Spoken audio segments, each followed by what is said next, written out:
નમસ્કાર દર્શક મિત્રો, તાપી જિલ્લાના સમાચારોથી અવગત કરાવતું સમય ક્રાંતિ ન્યૂઝ બુલેટિનમાં વિગતવાર સમાચારો નિહાળો.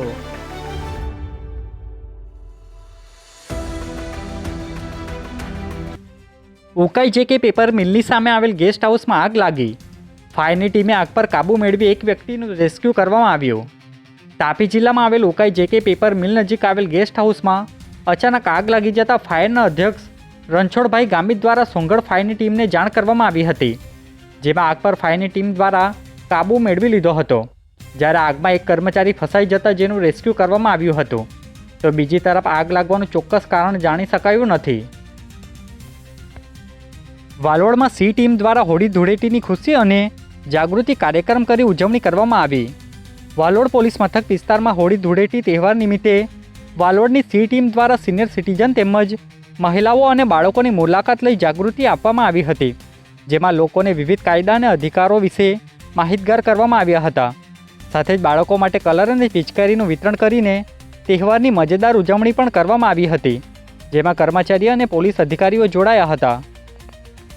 સોંગઢના મોટા બંદરપાડામાં ખેડૂત પર દીપડાનો હુમલો, ઈજાગ્રસ્ત ખેડૂતને સારવાર આપવામાં આવી.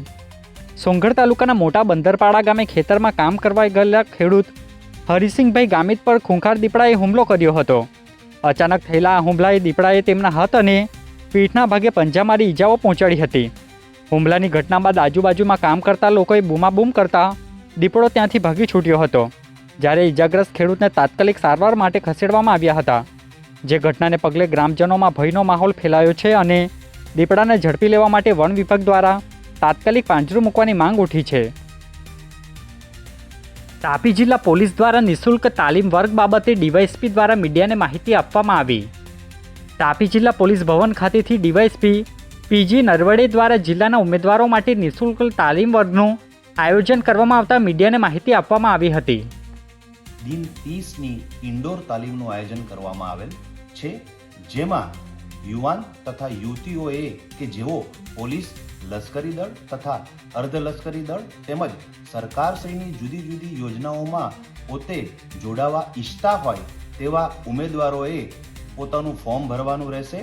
આ માટેનું ફોર્મ જે તે ઉમેદવારોને તાપી પોલીસની ઇન્સ્ટાગ્રામ આઈડી ઉપર QR કોડ સ્કેન કરી અને મેળવી લેવાનું રહેશે તથા ત્યારબાદ આ ઈચ્છુક ઉમેદવારોની મોક ટેસ્ટ તારીખ 5/3/2026ના રોજ પોલીસ હેડક્વાર્ટર વ્યારા ખાતે કલાક 9:00 થી 12:00 દરમિયાન રાખવામાં આવેલ છે, જેમાં આ તમામ ઉમેદવારોએ હાજર રહેવાનું રહેશે. ત્યારબાદ તેઓની પસંદગી આગામી ઇન્ડોર ક્લાસીસ માટે કરવામાં આવશે, જેથી તાપી જિલ્લા પોલીસ દ્વારા આ તમામ ઈચ્છુક યુવાન તથા યુવતીઓને આ ઇન્ડોર ક્લાસીસમાં ભાગ લેવા માટે વિનંતી કરવામાં આવે છે. ધન્યવાદ. તાપી એસઓજી પોલીસે સોંગઢના ગેસ્ટ હાઉસમાં ચેકિંગ હાથ ધર્યું. અધિક એપમાં નોંધ નહીં કરતા મેનેજર સામે ગુનો દાખલ કર્યો. તાપી એસઓજી શાખા ખાતેથી મળતી માહિતી મુજબ સોંગઢના VSG ગેસ્ટ હાઉસમાં ચેકિંગ હાથ ધરવામાં આવ્યું હતું, જેમાં મેનેજર દ્વારા પથિક એપમાં નોંધ નહીં કરવામાં આવતા તેમને સુરેશ કુમાર પરિહાર સામે ગુનો દાખલ કર્યો છે.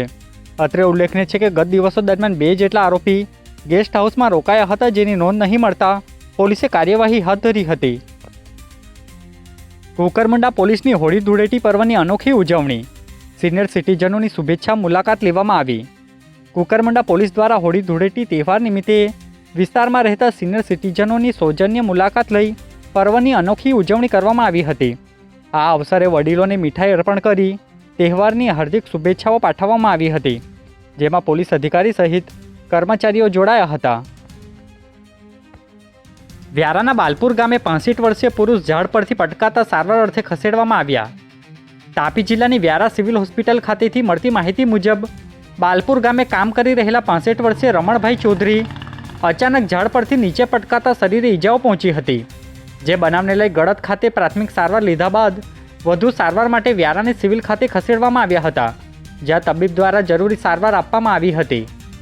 તાપી જિલ્લાના અલગટ ગામમાં પ્રાકૃતિક ખેતી અંગે તાલીમ યોજાઈ, અધિકારીઓ હાજર રહ્યા. તાપી જિલ્લા અલગટ ગામના મોડલ ફાર્મ અને BRC યુનિટ ખાતે પ્રાકૃતિક ખેતી અંગે તાલીમ યોજાઈ હતી, જેમાં ખેડૂતોને જીવામૃત, નિમાસ્ત્ર, બ્રહ્માસ્ત્ર અને અગ્નિ અસ્ત્ર જેવા કુદરતી અર્ક બનાવવાની પ્રાયોગિક માહિતી આપવામાં આવી હતી. જે તાલીમથી ખેડૂતોમાં પ્રાકૃતિક ખેતી પ્રત્યે જાગૃતિ અને આત્મવિશ્વાસ વધ્યો છે, જેમાં અધિકારી અને કર્મચારીઓ હાજર રહ્યા હતા. આજે બુલેટિનમાં બસ આટલું જ. અને સમય ક્રાંતિ ન્યૂઝ ચેનલને લાઇક, શેર, કોમેન્ટ્સ અને સબસ્ક્રાઇબ અવશ્ય કરી લેશો, જેથી કરી તમને તાપી જિલ્લાના સમાચારોની અપડેટ મળતી રહે. અને મને રજા આપશો. આભાર. જય હિન્દ, જય ભારત.